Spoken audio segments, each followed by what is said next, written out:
Hello and welcome to join us in our special program, The Hype, here on CGTN, China Global Television Network. I'm Li Zhao, bringing you live from China's capital, Beijing. And today, our topic is the G20 summit. And more specifically, we are going to be talking about sustainability or green development.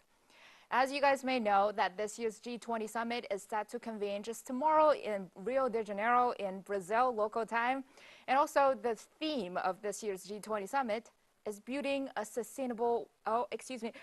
just world and a sustainable planet. So sustainability is really written into the theme.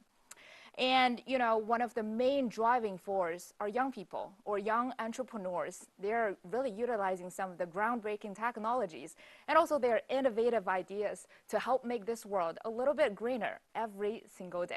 All right, without further ado, let me bring in our wonderful guests for today. And first, we have Isabel. She's the founder and CEO of Bella Terra. Am I pronouncing your company right? Yes. Do you want to say hi to our camera? Hello. Yeah, my name is Isabel Nepstead. I'm the founder of Bella Terra.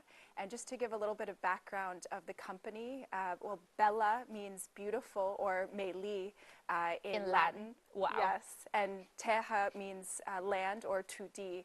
So this is really the vision. And we work as a bridge between global supply chains in different countries and China, connecting to China to promote and provide solutions on sustainable agriculture and food systems. Yeah. All right, very cool. And next we have Cai Luona. She's a founding member of Xishi Magic Bag. Hi, my name is Luona, and I'm the partner of X Bag. And X in Chinese means 惜食.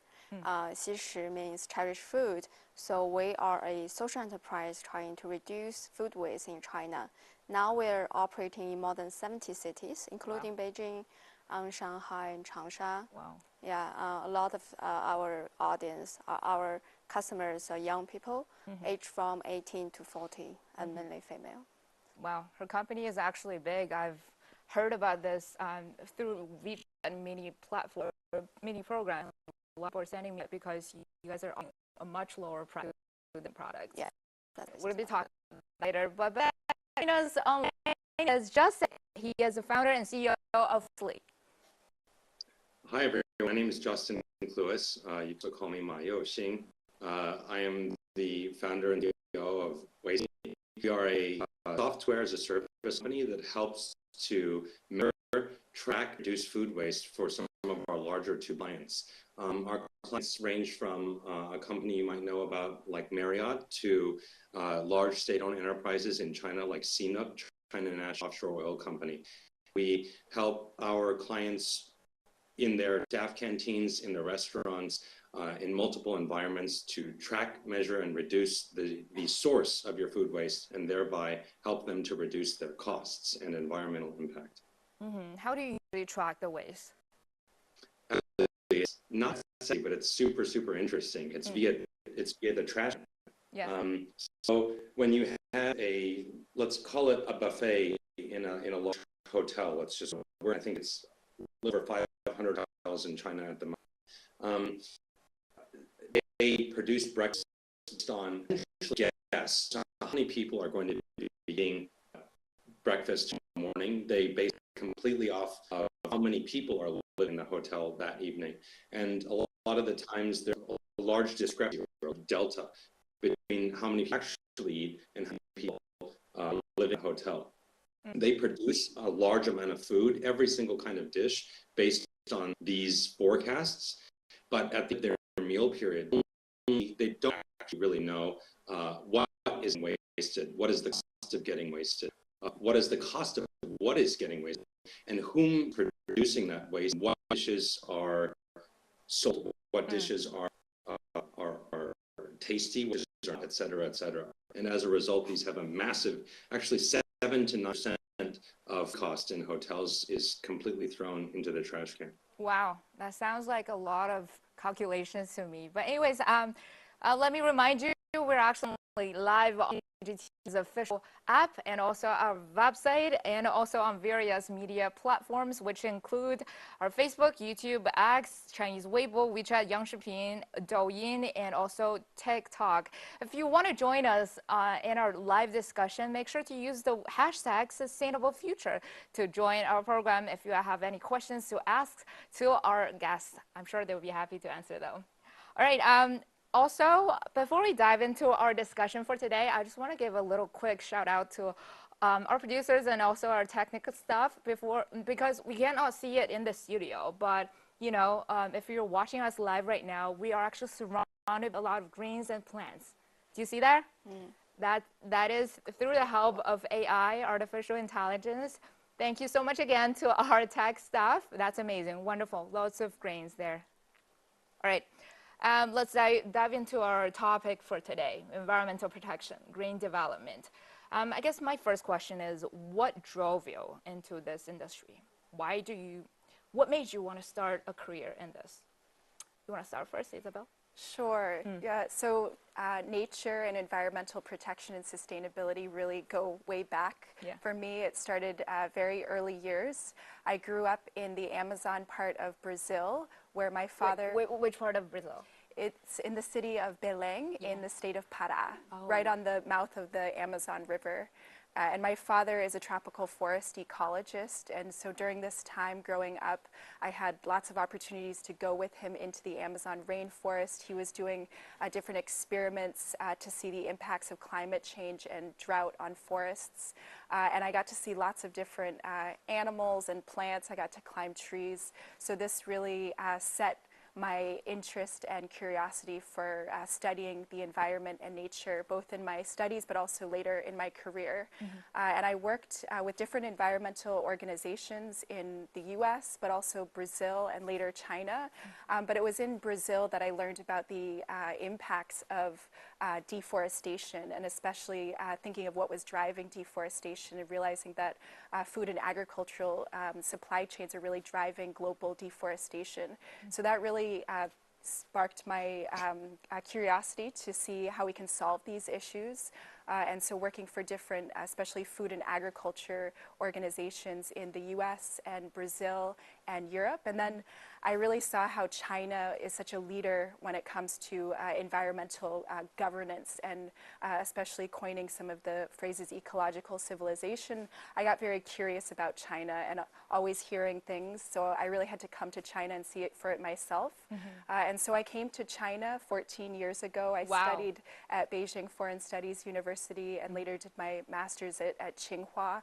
I even spent a semester in Yunnan where I got to really see firsthand the efforts of China in environmental protection, because Yunnan is such a special place. It's full of biodiversity, but at the same time, I really got to see that there needs to be a balance between environmental protection and economic development. So that really me to with NGOs here in China, and then we're eventually to set up a company in 2021. So I set up Bella Teja Consulting to work with different organizations and companies and really helping them in their food and agriculture supply chains to implement sustainable solutions. So we know that Isabel came here as a student, and she's always had this passion for, I guess, for nature, right? In general, you just want to protect nature. You have that kind of instinct to help people. How do you, I guess, really start a business? You want to have, you know, co-workers, right? Some of your co-workers are actually from China. How do you bring together this group of people who are just interested in this topic? Yeah, well, early on, I think I was very fortunate to have a very supportive colleagues and boss at the time, and I got the opportunity to support in different projects, and I got to travel around to you know, Dongbei to see the soy production, or tea in Yunnan, for example, or even cotton. And so really seeing how China is implementing sustainable solutions, especially international standards, and how we really need need to merge and integrate global supply chains, because our food and agriculture supply chains they are global, and so we need to see how we can align these efforts. Right. And so there, I think really, working together with Chinese colleagues, and some of them now I'm working with even today, and so really building up a network and contacts so that we can jointly support and promote sustainable agriculture. She actually speaks fluent Chinese as well. A lot of times she needs to do presentations to local officials in Chinese. It's good. All right, let's go to Luo now. What about you? What made you want to go into this business? Especially, I know your major in college is engineering, right? Yeah. We had before I dive into the my story with sustainability. Oh, is that the magic bag? Yes, I bring a gift for both of you. Oh, thank you so much. Okay. Yes, it's a magic bag that you can get from our mini program, and then you go to the store and pick them up, and that's what you get. So this is essentially one magic box, Yes. and when the customer go, they don't know what's inside. Yeah, they roughly know the categories because they know the SKUs of the bakeries. What is the category of this? Bakeries? Bakeries. Okay, I love bakeries. Have a guess what's inside? Okay, I'm hoping for a bagel. Do we have a bagel inside? I think so. No. Okay, I had a croissant. This is a croissant. Right? Wait, how much is this whole bag? It's like 28 yuan, so like $4. Okay, we got a bagel here. Okay, I'm happy.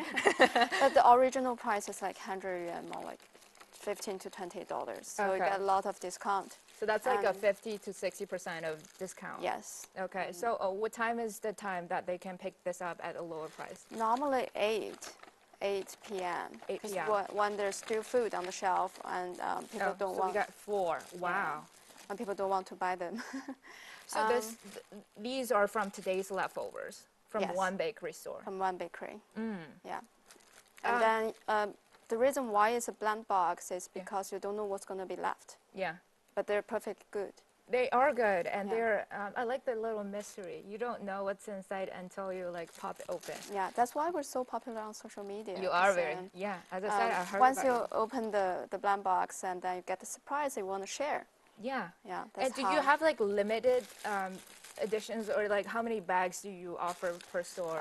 Normally 5 to 10, depends on their surplus food. For do they like the bakery, the bread shop or whatever? Do they like ask you about what products they should put into the magic bag? No, but they need to make sure that the value of the total amount of food is enough.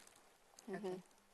I'm gonna show you this. You can have it for. These are really perfectly good bread, leftover from today's sales, right? Yeah, and you can have it for breakfast or eat it now. Mm-hmm. But what drove me to the industry is I used to be engineering science student back to Oxford, and then there was a course called engineering ethics, which where the teacher told you like how your decision will influence the society and also the environment. So that from then I became very interested in the topic of sustainability, environmental health, and also low carbon economy. And then I always want to find something meaningful in my job. So food waste is one of the biggest issues now we have today, because 1/3 of the food produced every day is wasted. And it takes a lot of energy, natural resources to produce this food. And after this food goes to waste, they give a lot of carbon emission. According to some research, 8 to 10% of carbon emission comes from food waste. So it's a big problem. 8 to 10%. Yeah. Wow. So I want to make my job meaningful. Together, we want to connect this and also customers to fight climate change together. Yeah. This girl forgot to mention one thing, that she graduated from Oxford. And is that, so that's in the UK. Is that, did you notice a lot of food waste in the UK? Do you have the idea of starting a business back the time when you were still in the UK? Yes. And there's a sushi store in Oxford, and then they have discount after 9 p.m. And as a student there, you don't have a lot of money, and then you go there, and then you get the sushi with a much lower price. And I was like, wow, it's a brilliant idea, because it really combines the idea of sustainability and also saving money. Right. So it gives customers a lot of motivations to do so. So jointly, we're doing this as a movement to combat food waste and also fight climate change. So the bag we just saw is a bag of bread or bakery products. Do you do like actual food as well? We also do buffet at hotels because there's a lot of food waste there. And we have something very innovative other than, because we do have similar business model, the magic bag in Europe, Right. but we're doing something very innovative in China now, which is called X 惜食1小时, which means 惜食 1 hour, where you go to the hotel 1 hour before they close, and then you pay a lower price to eat the buffet there to reduce food waste. But 1 hour before they close, so that was midnight, right? Yes. The timing is probably It's not the 深夜 best. 食堂, so like an evening Oh. kitchen.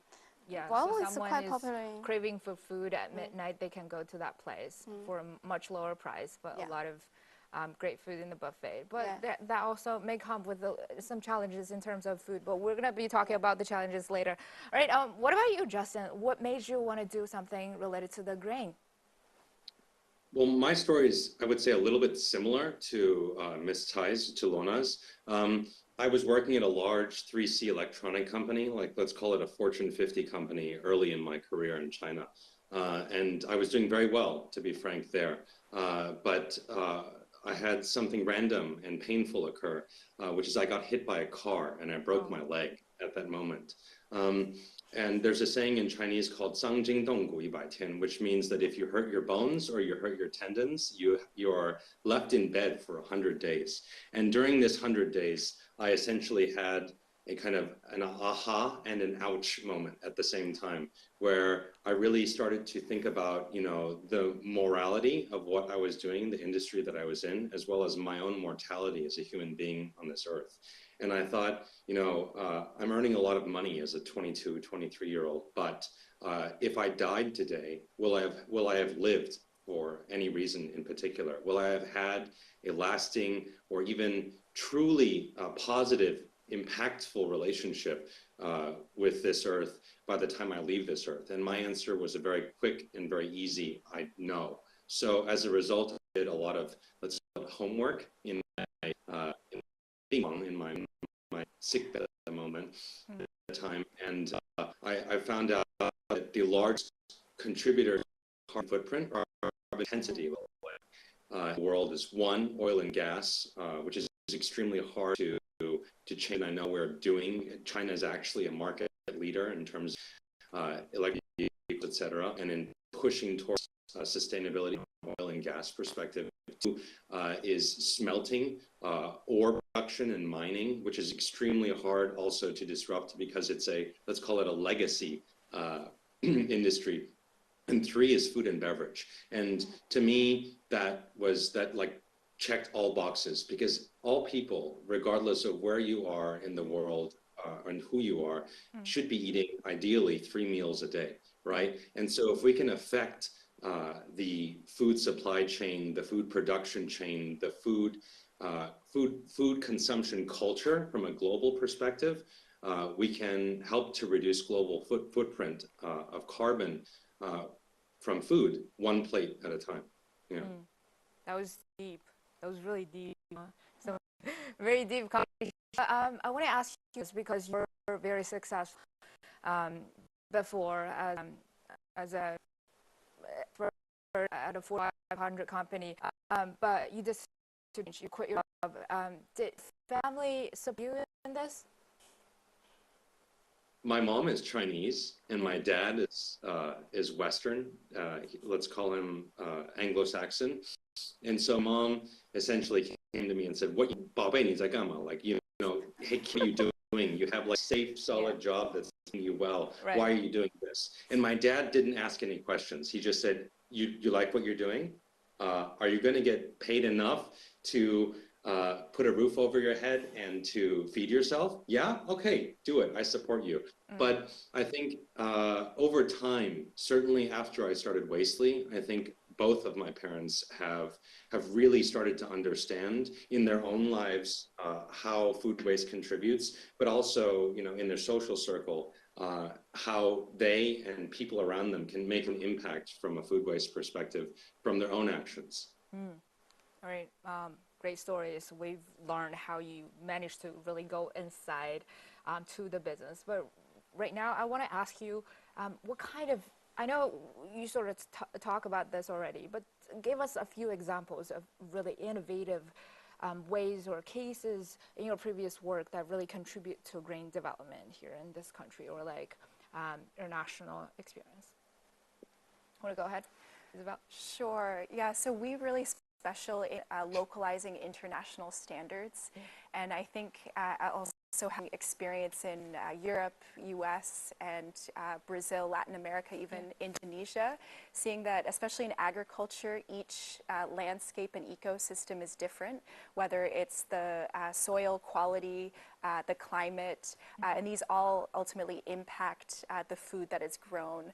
And so especially we need to adapt these international standards or solutions to really localize, but really have a global view on these global supply chains. How did you manage to do that? Especially, I know that you just came back from CIIE, the Import Expo in Shanghai, and you were talking to some of the Brazilian beef suppliers. Tell us about that experience. Yeah, I mean, so yeah, Brazil is a huge producer of cattle, also other major agriculture products like soybeans. And of course, you know, they have to think about how to produce this food in a sustainable way. And so Brazil has been really innovating in different sustainable solutions. We see that Brazil has developed low carbon soy, for example, also even testing and piloting a carbon neutral beef, for example. So we really see what's capable and what different countries can do, and especially when it comes to China here with their own dual carbon commitment, where there can be learnings and exchanges on this regard. So especially in terms of international standards, we work with standards that can be applied in Brazil, but then also adapted to fit the Chinese and local context. And so this is really where we can see how to improve. We've brought groups of companies to Brazil and also bringing companies here to China so they can really exchange on these technical dialogues and sort of seeing what techniques can help to reduce emissions, reduce impacts on the environment, and all complying to a set of principles and criteria. What kind of major differences in terms of, you know, because we know it's different context. As you said, first it's rule and laws, regulations, different, and also nature-wise, different landscape. What are some of the major differences that you notice, but specifically between China and Brazil, that are, I guess, farmers today have knowledge about, like, do they care about they are like environmental protection idea? Yeah, I mean, I think it comes back to wanting to, you know, do environmental stewardship, doing the right thing, but at the end of the day, you know, farmers also need to survive and earn an income. So it's, again, how do we balance between environmental protection and, you know, sustaining people's livelihoods. So here, I mean, there's a lot of different environmental regulations in place, but now we also see more companies are also wanting to go beyond to achieve their net zero targets. And so really seeing how different solutions, whether it's international standards or different digital solutions that can help them to support farmers in this transition to be more green and sustainable and also low carbon. Do you train the farmers, or what kind of service do you offer to the farmers? Yeah, so we both provide training for farmers and also connecting across the supply chain. So some of our clients have this request that all of their suppliers can comply to sustainability standards. So really, we help them to engage with their suppliers and also connecting to producers who are willing to work and implement a sustainability standard. And this really becomes a win-win because the companies have this demand, and then they can help and support suppliers and the producers have a direct market of clients who want to buy sustainably certified products. So you started your business 4 years ago, in 2021, and right now it's been 4 years. Is there a growing trend that you notice that more companies are more eager or that they're more prone to sustainable way of growing stuff? Yeah, definitely. And I think not only in China, where we see a lot of demand for ESG criteria, but also more environmental policies, national level policies that really encourage companies to do this green and low carbon transition, but also globally. I think we see that climate change is having huge impacts, and sustainability standards and solutions can really be a source of sort of insurance for the future. It is an initial investment, and sometimes it's difficult to sort of start that journey, but we really encourage companies or any stakeholder to just start that journey because it is a long-term approach and a long-term investment, but it will make them more resilient in the future. One example I would share is the cocoa industry. Cocoa and chocolate, due to impacts from climate change, but other factors, we're seeing that the production volume has decreased. So cocoa is mainly produced in Africa, but also Brazil. And because of these climate change impacts, we're seeing that the costs of cocoa has gone up and also affecting chocolate. So I don't know who loves chocolate. My husband loves chocolate, so he's very concerned. But yeah, we're seeing that this is a direct impact of climate change. So if we don't deal with producing cocoa in a sustainable way, this will not only affect the industry but also chocolate consumers. Yeah, and I'm assuming cocoa is not the only thing that's going to be affected if there's actually climate change put into a factor. What about you?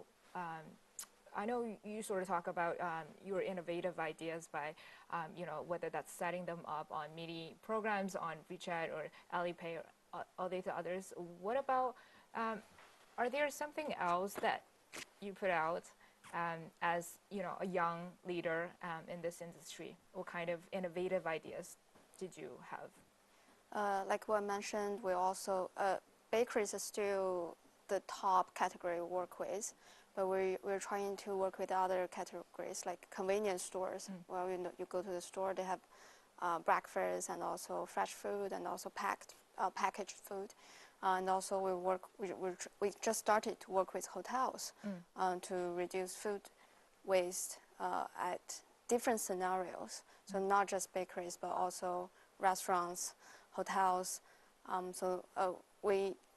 To do that, we need to come up with some innovative business model, like what I mentioned, 71小时, where people go into the restaurants, pay them with a much lower price, and then finish the food there.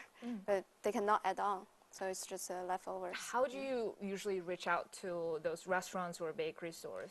We have a big, we call it win-win team, business development team. They are running around in China, go to different cities, and they go to the stores and the business. Sorry, let me ask you this first. How many people are there in your company right now? There are 60 in total. Wow. 40 of them are BD. And you're running in 70 plus cities. Yes, here. it's a very light model because we do not do deliveries. We want people to go to the store, pick the magic bag, and check if the food is still okay. Because there might be some risk. So it's a very light model, and that's why we can scale in China in a big market. And then there are also restaurants reach out to us because we're getting famous, especially among young people. And then they want to tap into this business model, and they reach out to us. So both inbound and outbound marketing. So when you were like reaching out to those stores, what are some things that they are most interested in? They're interested in the business model. The business model? Because they don't want to waste their food. Yeah, they do not want to waste it because it's cost, isn't it? Yeah. They don't want to waste money. They get some, why I like this model is win-win, because business, they can get some money back, because if they waste food, they need to pay extra, and then it's resource. And secondly, it's good for their branding, because they show their attitude towards food. We cherish food, and they say we do not sell the day after. So by joining us, they guarantee this. And then they also can help us reduce food waste. And for customers, it's the same. You get price, right? So that's why there are a lot of young people. And then for us, there's no one doing blind box with food. They're toys. There's no food blind box. And then decide, wow, I want to try this. And it's somehow addictive if it's a blind box. And then they get a surprise. Then altogether, we protect the planet by reducing food waste. And there's a saying called 惜食有时 in Chinese, which means if you save food, you help fight climate change. And then in reverse, it helps to have more production in the future, food production in the future. I have this question, Lona. Do you think young people go to buy these magic boxes because of the price more, or because of the factors of environmental protection more? I think now is the price more. That's why I love this business model. It's not just sustainability, because I used to be an industrial observer. I see a lot of sustainability ideas that add on cost. So that's why it's less motivated for people to join their movement. But for our, well, the economy is not that great. But for our business model, people naturally want to join us because they can get some benefits at the same time. So no matter they care about the price, or they want the surprise, or they really care the planet, they do the action, and that helps. It's their share of doing and like help protect the earth together. All right, Justin, let's go to you now, our online guest. Any innovative ideas that you've come up with? I know you sort of already talked about it, but you want to elaborate more? About our business model and how we operate? Is this what you're asking? Sure, certainly. I'd be honored. Thank you. So what we do is we help to use machine vision and track exactly how heavy, what kind, and what the price of the food waste is that is being produced in any given one of our clients' sites. Are you using like a machine, or like how do you calculate or like measure them? Good question. So it's a scale under your trash can. Oh, you have an actual scale on top of the trash can. Literally a scale under our client's trash can. Under the trash can. Okay. Like these big industrial scales and big industrial trash cans that can hold, you know, like 70 kilograms, 100 plus pounds, depending on where our viewers might be. And then we have a camera over this trash can, so that when somebody throws away this food, whether it might be kung pao chicken or steak or lobster or what have you, it is identified via machine vision as to what it is. We understand how heavy it is, and we understand, because of our, let's call it deep cooperation or deep integration into our client software ecosystem, we understand which supplier it's from, and we also understand thereby where this product is from. So if we can understand, let's just say, for instance, if we're talking about beef, if we can understand if this beef is from Brazil, did it take an airplane over, if it took, or did it take a boat over, etc., we can actually quantify using our, let's call it secret sauce in our software, to help to quantify an evidence-based carbon footprint metric that we plan to actually, in the next, I would say, 6 months to 9 months, release as a way to trade carbon credits between our clients. So from one perspective, we're helping our clients to reduce their food cost, because they're reducing their food purchasing, because they're reducing their food waste. From a client, or like our client's client, which is the consumer to see perspective, a lot of our let's just call it, in this case, hotel clients are able to offer higher quality food for the same price, because they're taking the cash that they reduced, or the cash that they clawed back essentially from the trash can, and then reinvesting into the buffet operation. So for the price that you can eat, maybe, I don't know, like a normal a less premium buffet. Now this buffet can offer you lobster, et cetera, et cetera. And it's become, I would say, in this larger kind of macroeconomic climate, it's become extremely important for our large to business clients to offer value add to their consumers, to their guests, to the people that consume their food. And we are able to, from the very, very tail end of the value chain of food, we are able to push in a small but meaningful way upwards into production, into purchasing, and maybe even into helping our clients to choose what kind of suppliers to use. So you mentioned that you are working with a lot of chain hotels or restaurants. Do you go tell them, like, introducing yourself, or like, how do you guys really like, what is the process looking like? How do you guys If you're talking, yeah, go ahead, sorry. go ahead.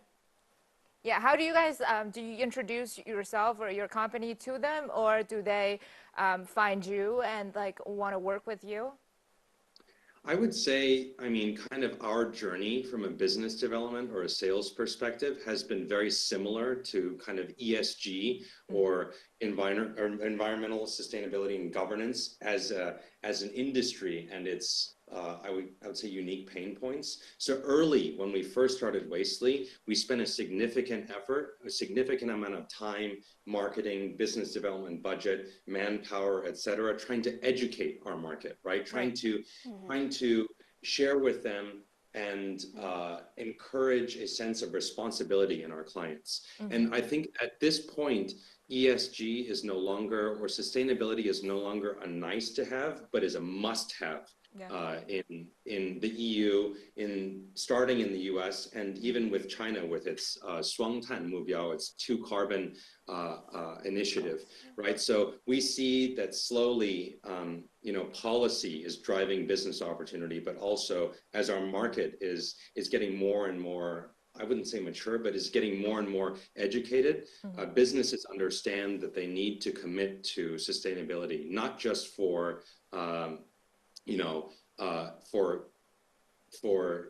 let's call it compliance, but also to engage, the next generation of clients. I like how you said you need to educate people first. And for me, that's kind of raising awareness. I think that's like the hardest part in your cases as well. How do you usually raise awareness to, because I know you work with a lot of local officials or suppliers, and for them it's more like required by, whether that's law or regulation or trade related requirements. How do you raise, I guess, farmers' awareness?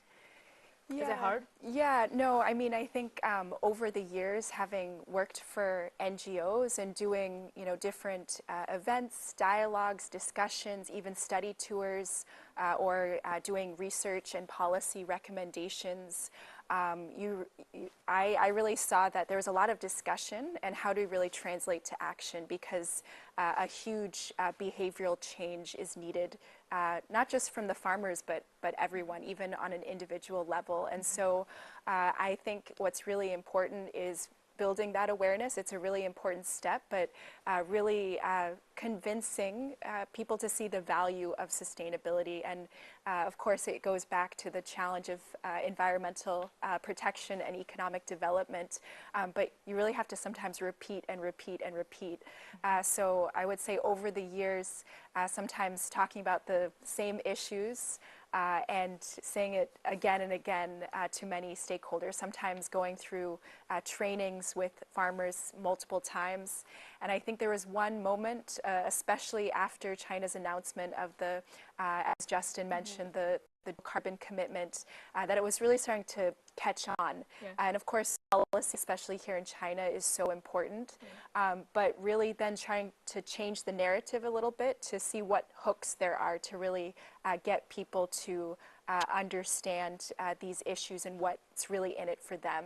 I often get asked sort of what's the business case for sustainability, and I think now with these different policies and different government incentives, but also now the businesses are really seeing that sustainability needs to happen. So they're more incentivized and encouraged to be more sustainable. But again, it's a long process, and you have to repeat to really ingrain it into everyone's minds. I think you guys both mentioned the power of policy, and that is really a national level thing or even international level thing. You know, high level talk like G20 or like, as you mentioned, BRICS, those are some kind of mechanism that really provide a platform for economies to really talk about and like discuss, you know, stuff like this one. How do you think, more specifically, because G20 is coming up just tomorrow, what role did G20 has played in terms of sustainability? Yeah, I think sustainability, especially climate change, it has no borders, and so we need multilateral dialogue, discussions, and actions where we connect, because all different supply chains, they're global, and so we really need to work together. So platforms like G20, like BRICS, the COP, climate change conference and biodiversity conferences, they're really important platforms to bring together the policy makers, but also the practitioners, civil society together to have these important discussions to see how we can form global solutions. And I think especially during this time, we need that political will, and especially important countries, and especially seeing China's leadership, but also as Brazil hosts the G20, really, it's so important to have this South-South cooperation and also a shared vision on addressing global climate change issues. So I think here these dialogues are really important to sort of lay the groundwork and set the policies in place so that we can really, you know, start getting to work and carrying out those actions. Justin, I think you mentioned this as well, policies, right? Whether that's a national level or international level, especially you have a very diverse background. How do you think the role of G20 in terms of having, you know, countries all over the world to really work together for green development? Look, as Isabella shared, you know, climate change does not have a border, right? And I think this is something that the EU recognizes, but I think that's something that globally, I think we all need to kind of share alignment on. One, two, I think, you know, policy drives change, especially in China, because it gives local government officials kind of a direction, you know, to develop in. But I would say, you know, to answer your question in two ways. One is, you know, as the EU has decided to make a company's carbon footprint just as important, or its carbon metrics just as important as its financial balance sheet, we have seen kind of, I would say, a lot of reaction from consumers and from investors, from the financial markets, from the retail markets, et cetera. And we've seen that level of, let's call it, that level of policy drives fundamental change from a consumer and from a financial perspective. And so if you follow the money, you can really, really create change as a result of obeying or working with or working in the same direction as policy. With regards to G20, I think it's a fantastic opportunity for some of the greatest nations in the world to get together, and for some of the smartest people in the world to put their heads together to see how we can share a common goal of creating a sustainable environment. And how can we do this in each of our own countries? And can we perhaps even come out with a joint statement that's actionable, that's meaningful, that can drive change from the top down, and also from our perspective, from the bottom up, as people living in this world or in this country or in this region or society. Speaking of smart people, earlier we actually spoke with one of the smart people who's going to be participating in this year's G20 Social Summit. His name is Vinicius LaGuardia. He's a climate consultant from Brazil. He shared some of his insights on the role of G20. Take a look. I believe that the G20 has a vital role in promoting the Sustainable Development Goals. Well, I will bring it to my field of knowledge, which is climate change. And the G20 represents a kind of 80% of the total global emissions of greenhouse gases. This is a lot, and this is the greatest part of emissions in the whole world. And I believe that the G20 has the unique opportunity to advance on creating a green and a transitional economy for a greener, more sustainable, more fair, with more social justice.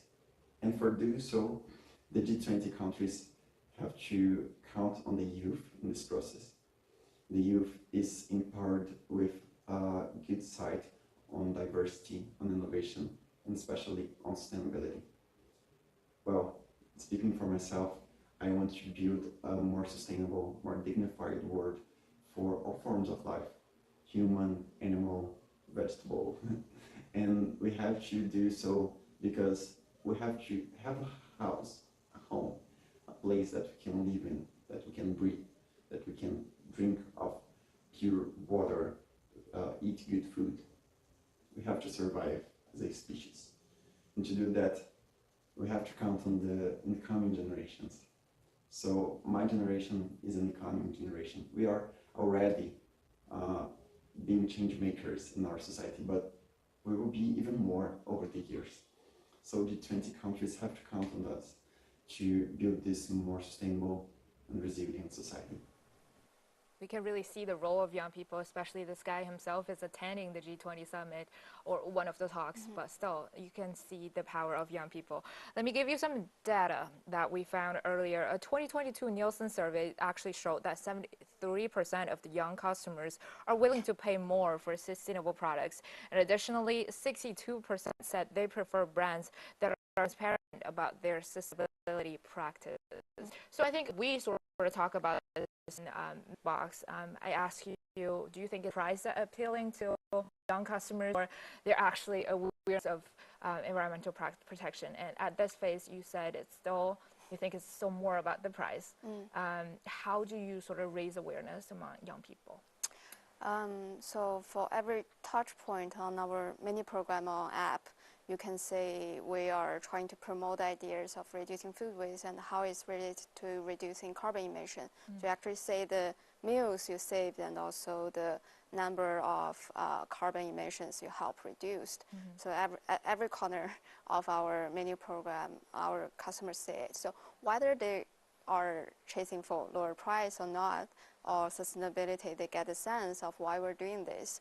And then we also have a lot of campaigns saying this year we work with WWF on June 18th. It's not for, Liu Yibai is not only for discount, it's also International Sustainable Gastronomy Day, it's Sustainable Food Day. So we, together with celebrities and also chefs, and also some KOLs in sustainability, we are trying to promote the idea of how to reduce food waste at household, some small tips that you can use in your daily life to help doing this. And also, because we have a series called 节后余生, 节 is festival, which, because for Chinese, a lot of our festivals are related with food, like dumplings, mooncakes, and after the festival, Every single family prepare a feast. yes, after the festival, there are a lot of food waste, and then they become not that valuable because of the timing. And then we're trying to say, oh, well, you can still use it in a creative way, like how fried mooncake biscuits or something. Wow, fried mooncakes? Yes. Wow, that's really... Just slice them into pieces and then put them in your in the oven. Okay. And then some creative ways that you can consume the food and do not leave any food waste. And also we're trying to promote cross-generational talks, because young people are going to be influenced by climate change a lot. But I think for Chinese, cherished food, 节约粮食, is deeply in our blood because the resource was not enough during the old days. And before the fridge was invented, how do we prolong the lifetime of food? There are a lot of wisdom from our food culture, right? Then we're trying to pass down this knowledge to young people. I say how you can reduce food by cooking innovatively. Yeah, that's what we do. And also, like what I mentioned, the word of mouth promotion on social media is huge for us. We don't pay a lot for marketing because the customers, the young people who buy the blank box, the magic bag, they want to show. They want to show at WeChat moments on Xiaohongshu. Then that's where you heard about us. What do they usually wrote about these? They wrote about it's a good deal. It's why I don't know this before. It's such a good idea to reduce food waste and also so make social our media is life for better. sure powerful, but if you want more people to join in this trend, how do you really appeal to those, I guess, older generation? For older generation, now My mom's age, if she doesn't go to, like she check out show from time to time. Like if you want to be willing to, I guess our parents' generation, how do you usually do that? I heard a story from our customer who bought like 200 bags already. 200 bags? Yeah. Wow. She brought one of the bag back to her Back house, home. and then they start to have this conversation at the table and saying, "Oh, her mom asked, where do you get the bag?" And she starts to talk about the whole idea, and then her mom said, "Oh, I want to do that as well." Yeah. So that's how we influence the elder generation. And I think technology now really makes life easier, and they can use mini programs and also apps easily. So if you're offering a lower price to the customers, will someone, just wait for, let's say, 8 o'clock? And then like if initially they want to purchase this product at 6 o'clock, they would just wait for 2 hours and then get a 6% discount. Is that a problem for you or for, the bakery shops? No, it's not, because we only have limited amount of bags per day. And for some of the really good brands, they have to fight for it. They need to set an alarm. And then at maybe in the morning they start to book. And then if they book one, they get one, they go to the store and pick them up. So they get a spot. So they can book They one can book one. from early morning. Yeah. How did They don't just go and then there's food waste. how did they know that they will have leftovers today? They normally is 10% of their normal production. Okay. And it's a healthy rate. But I still want to ask this. If they know that 10% of their food is going to waste, why did they produce the extra 10%? Why don't... There's a shelf economy, like especially for bakeries. And there are also, because they cannot predict, saying today it's raining, then they will have more food waste. But still, like 10% is, we call it healthy waste rate for the industry. But what about if they just have a great day and they sold out all the products and they don't have anything? They will. They will not refund. They won't put this on the shelf. But, I mean, in the mini program. What about those who set out alarms and then then they won't put this on online. Okay. It's very for the business to use to load their data. Right. So the power of media is huge, especially if some of the KOL, as you mentioned, those are the influencers, whether that's on TikTok or Douyin or Xiaohongshu, those are the ones that actually promote the idea or spread your brand to other people. Do you, you said you don't spend a lot of money on marketing. Yeah, we do not. You don't reach out to those influencers? Yeah, some of the influencers found out that we are the traffic code or something. They chose our topic, and then they get a lot of likes. Even for people who are not KOLs, like normal people. But when they write about us, they get a lot of likes. I don't know why, but I think it's a business model. The whole idea of blank box. People would you want to buy a magic box like this one? Me, myself? Yeah. Yes, certainly. I haven't had the chance to do it yet because I don't eat well, very if frequently. you're joining us online, the bag will be yours. I'll order after this, or I'll order tomorrow. Wait, can he still order right now? Oh, yeah. Today's over, right? You can only order for tomorrow. He can. He can right now? 9 p.m. Yeah, he can. Wow. in Shanghai. We're operating in Shanghai. You can buy 小笼包. Wow. Yeah, Okay, even and, Chinese bake. Chinese. Wow, that Yeah, sounds so good. Chinese bake. But how do you? I know, like right now, you're very successful. Obviously, you have already operating in 70 plus cities in this country. How do you really bring more companies to really join? I think the hard. effects, it's hard. It's definitely not easy. After 3 years, we're still trying to bring more business, especially the business who are famous among our customers. Yeah. It's not easy. The big names are certainly the not. big names, their company structure is very complicated, and they might be worried about their branding or food safety issues. So it's not easy, but we're still trying to influence them. And well, speaking of policies, 3 years ago when we launched, the China's anti-food waste law was also launched. So that was quite helpful. The willingness of government to try to solve this issue. So a lot of companies follow that and trying to find out solutions like us and also Wastely. Still, we need to reach out to them, and we have forums and conference with those companies to raise awareness, and also customers are also, they go to the store and ask them whether you are using Xixi as a solution. Oh, that's So, good. yeah. They will be asking them. So we're trying to create a real social enterprise where there's no boundaries. Whether you are our employees or our customers, you can help us to create a world without food waste. I like that. So still trying. Yeah. I also want to ask you this about, because I know you don't do a lot of things with normal people. You mainly dealing with businessmen or local folks. How we know that green development is not necessarily the most profitable career in the world. How do you kind of persuade them or letting them know that this is important for the world?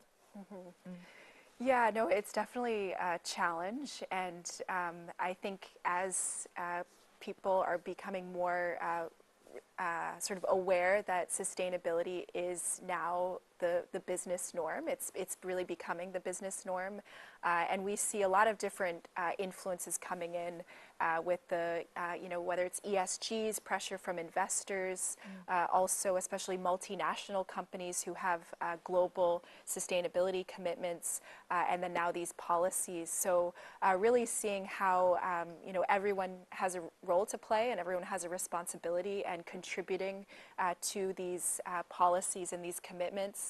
And I think also just thinking about how sustainability is in the long term, you'll get the return on investment, and it is an initial investment, but once you start later, it won't be a huge cost per se. And so I think especially when we implement sustainability standards, for example, we always try to find ways to bring people together, thinking about how to reduce costs.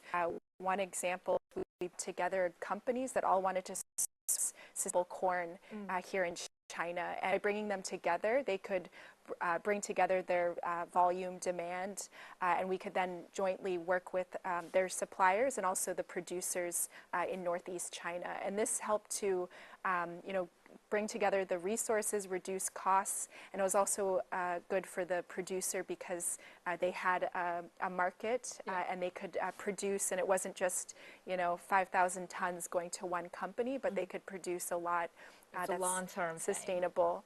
Yeah, and so it really helped everyone, and it also from the farmers, we always get feedback that after they implement a sustainability standard, they find that they also have better management of the farms, because we always really try to apply a holistic approach. So it's not just considering the environmental criteria to reduce the impacts on the environment, like reducing fertilizer or ensuring that there's environmental protection in terms of the native local biodiversity, but also the social and economic practices. So we find that the companies that implement in the farms, they're able to improve their management practices, and this helps them in the long term as well. So for those companies, did they reach out to you, or you're the one who reached out to them?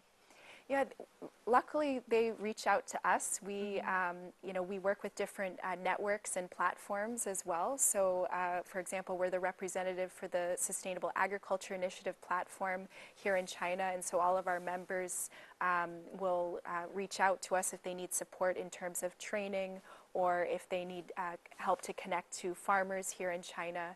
And it's, you know, it's a good way to provide a support system. Do you think it's your international background that are more appealing to those companies, or is it your past experiences? Yeah, I think it's a mix of both.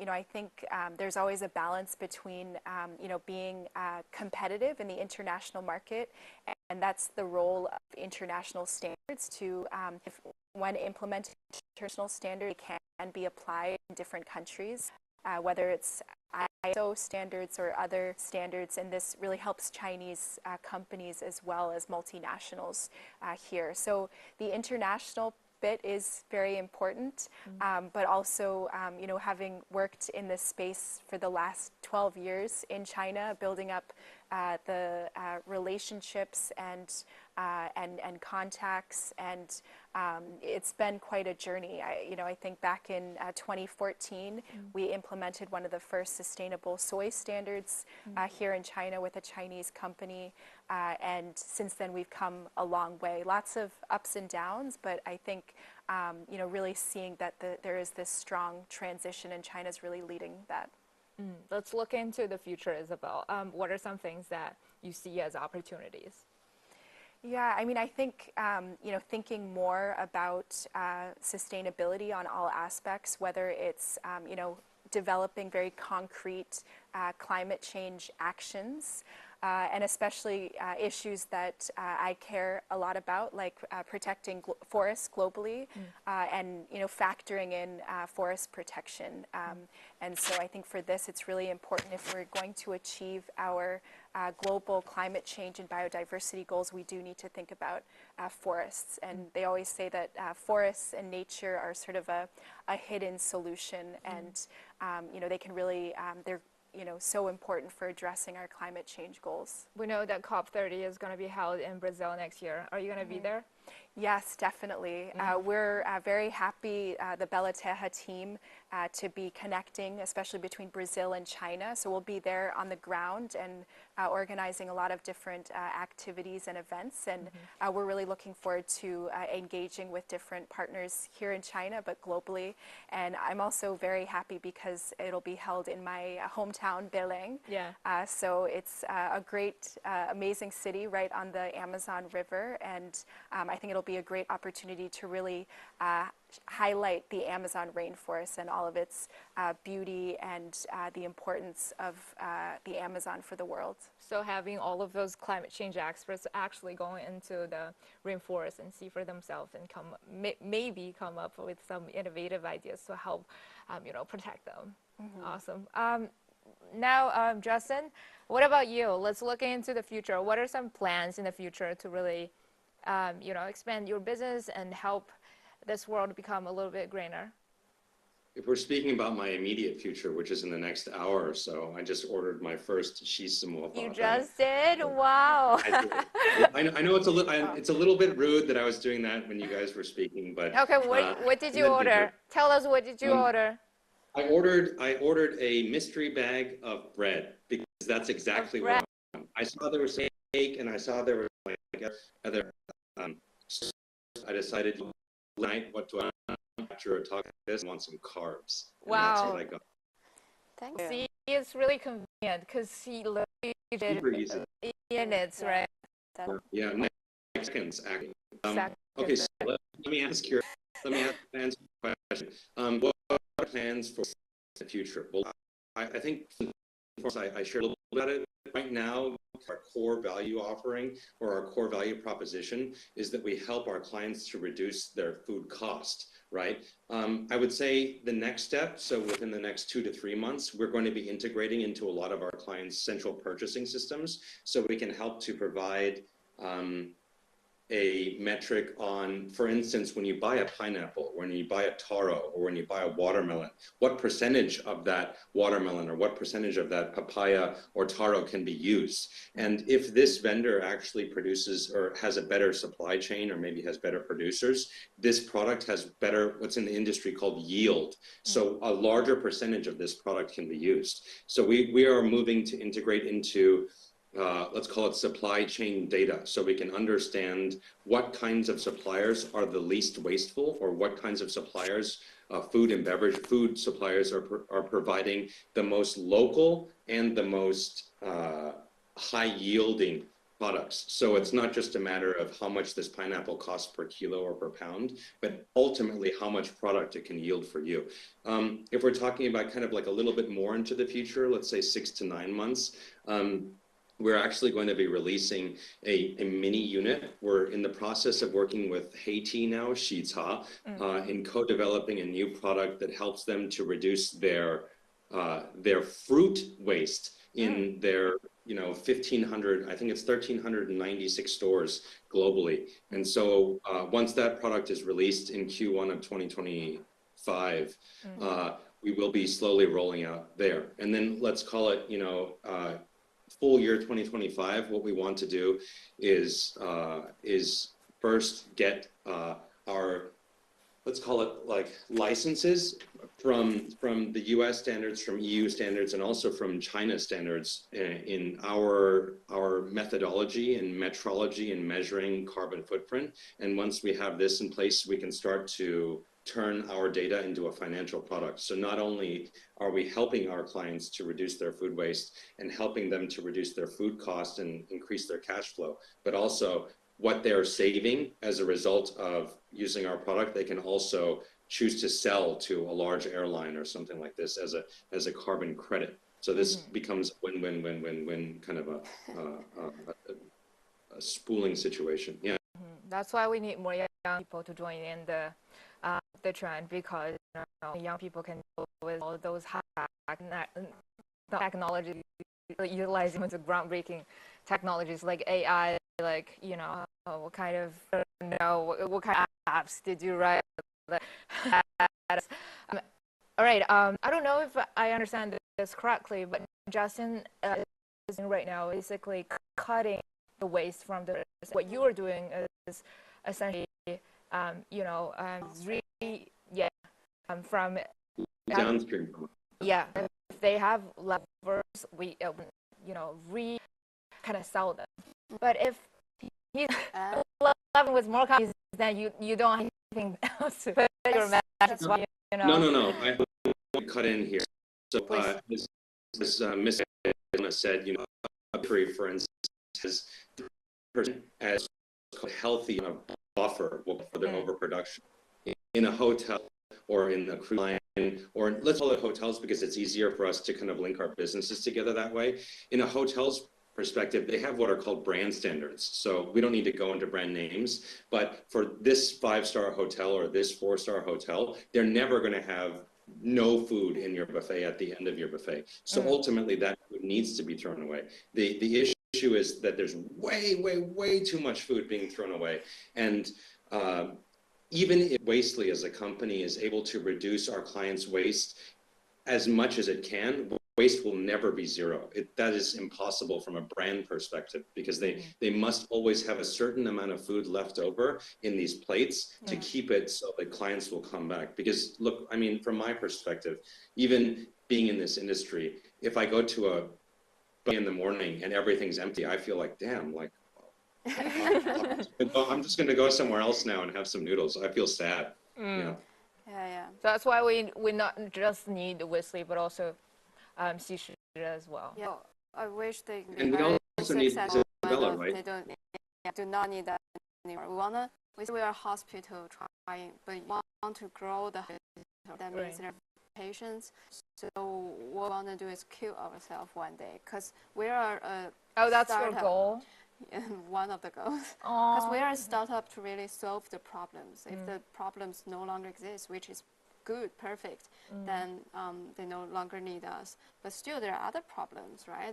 Food is a huge system, and it's a long value chain, and there problems at different levels. So saying we're trying to reduce the food waste at the stores, but still, well, if they bring the back home and they don't finish it, they put them in the fridge and they forgot. So there are a lot of ways. I think 60% might be in household. So what we're also doing is we developed an app called 西食冰魔法冰箱, which means magic fridge, to help people manage their fridge at the Help household. people manage. How do you do that? Give Do you you have alarms. Alarms. Okay. Yeah, I thought you were like- gonna have strangers come to my place and say, "Hey, 60% off on your eggs." Actually, there are also C2C business model, but in the UK. Oh, they already had that. We had that, but in Wow. China it's still very hard. Yeah. It's still very, only during COVID, like people share food. But there are a lot of innovative solutions where we can look at in the future. So you're looking for transformation if food waste is solved. Yeah. So household or along the value chain, upstream, downstream, there are a lot of problems. SaaS might be a perfect solution for a lot of business to help them really prevent, not produce more, but prevent, like to predict exactly what they need to produce to put on the shelf would be much better. Wow. Good talk. You know, we talked to Isabel. She talked about how her company is helping, you know, overseas companies to really fit into the local model, whether that's through, you know, laws and regulations. And I like how you said your ultimate goal is to kill yourself, is to have no food waste. But there will be other problems as well. So your companies are looking for transformation after, you know, if the food waste problem is solved, hopefully one day. Yeah. And also Justin's, he talked about, well, who just ordered some bakeries from Xixi Magic Box. And what he's going to do is really hoping to collaborate with more hotels and help to solve the problem from the source, right? Is that what you're planning to do? Yeah.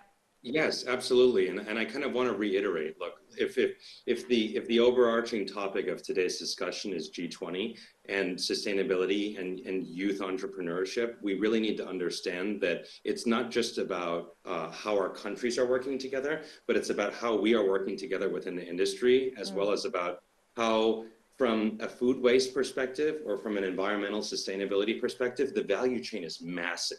So all you need to do is kind of find your wedge, your endpoint. And from Isabella to Lorna to myself, we are located in, you know, up, down, and, you know, up in the beginning, in the middle, and at the end of the value chain for each of our own particular industries. So this industry is really, really early. And I would say from an entrepreneurial perspective, there's a lot of disruption that can occur to help drive change. So our countries need each other, but we as people across nations also need to help each other. And we as private individuals also need to cooperate with one another in order to drive lasting change.